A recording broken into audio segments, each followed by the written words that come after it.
không suy không hết rồi thằng gì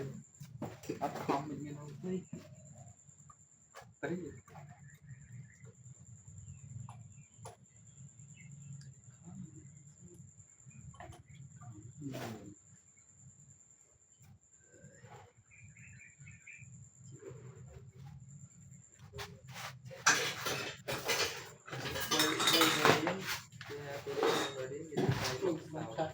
Ông rồi cút này.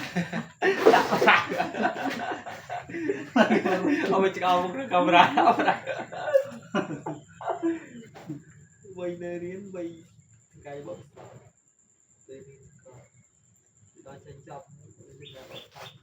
bốc sát cái dấu cái dấu đây là này đây thì sắp sang tôi tiếp ở đâu đang nghiên cứu này chọc thì đọc pin đâu đâu đang nghiên cứu đấy đó thì là tăng mẹ này thì kia nói tôi cái cột đấy không một số một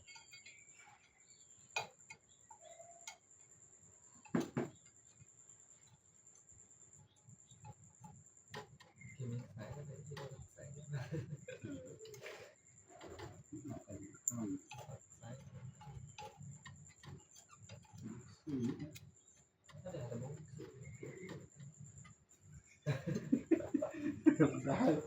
Này là bố phương tin tăng mấy vậy? mà đứng rồi đó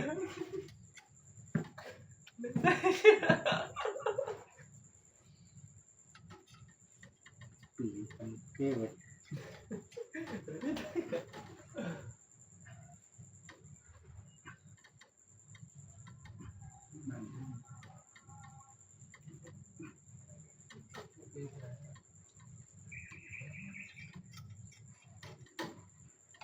Không khí này còn lắm đây cả ba này đã.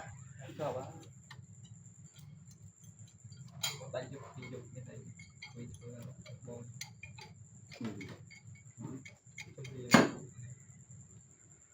thì ai cắt karaoke lên sập lại đi dục báo nó lăng mắn đấy Chắc nó chọn cái gì rồi. thì còn một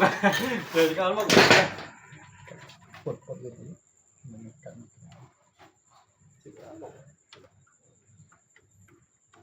Lại một này.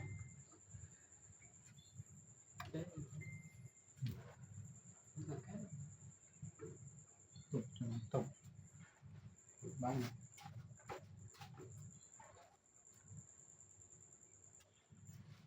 cặp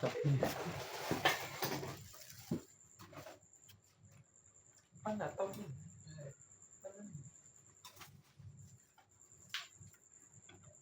con đấy to đấy con này to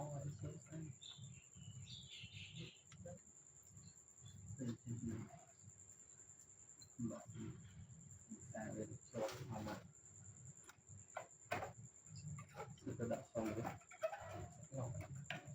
Sống đang cái trâu đó này châu lạnh này môn này cắt nó đã xong đấy. Cái này đã xong cái trong bài để không nào để cắt mình cắt smart cũng đã xong rồi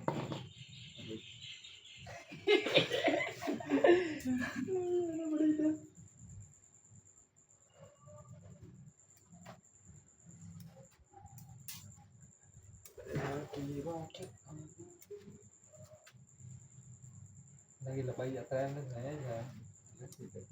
bây giờ đi ăn ca đang rồi đọc tròn ca hai tỉnh rồi đi sau đó đây được hai tay clip đó đó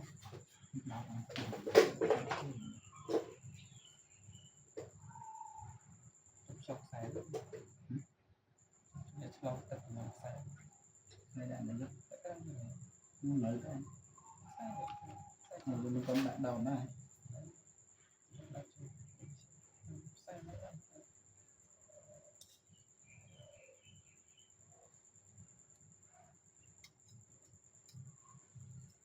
cắt từ mình rồi cắt cái lên rồi không nhiều nó ngoài đẹp không để mà cái gì tí gì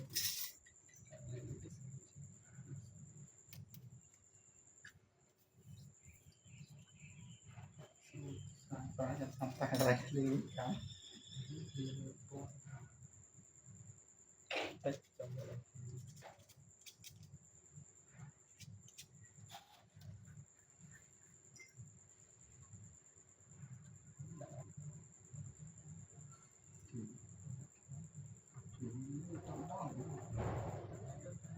nó phải cùng nhé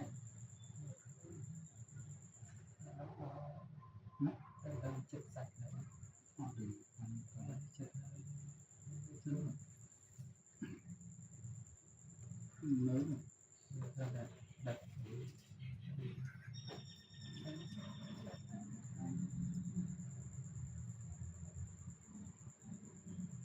là mình mắc như thế này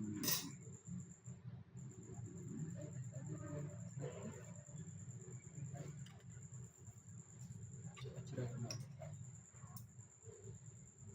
ต่ออีกที đây đây đây cái này đây có đi mà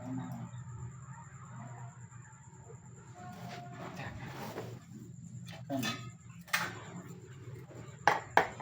cặp cặp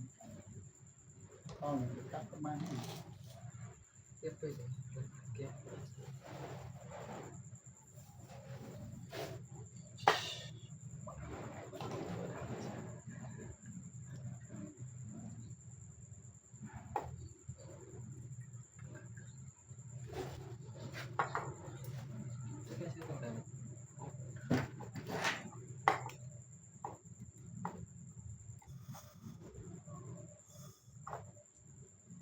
rồi nhá rồi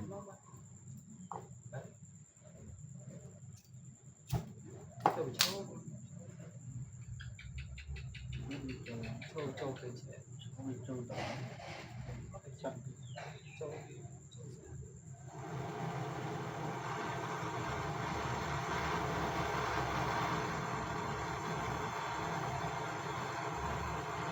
เช่นต้องเป็นไป đã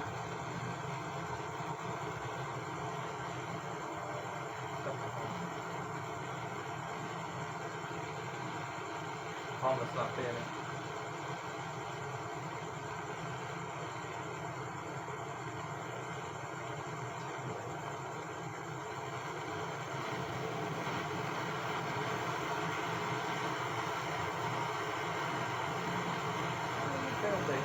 ก็เลยเริ่มเลยไปเอาเลย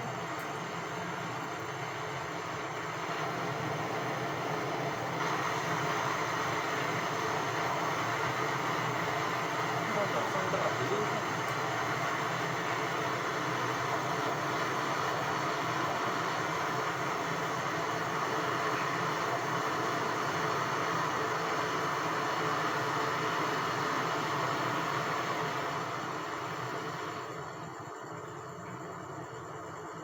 cái đó phải đập đi là đi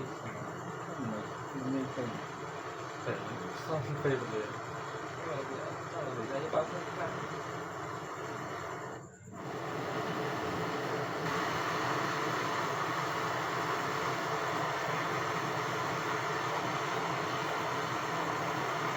thì con rất là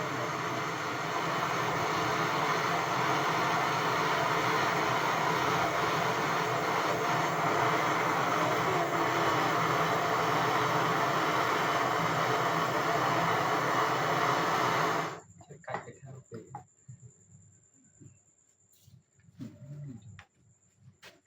sâu đấy sâu trôi trôi này mình lên này mong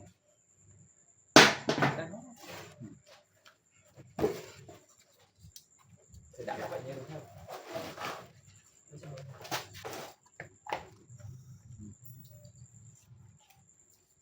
không lo mất cho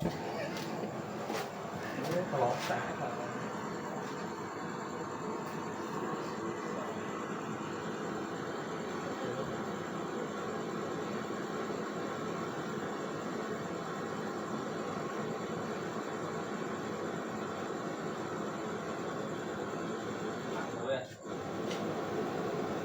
tiếp con cho Hãy subscribe cho kênh Ghiền Mì Gõ để không bỏ lỡ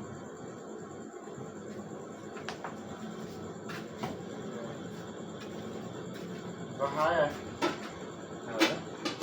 chứ có ở với này. Tại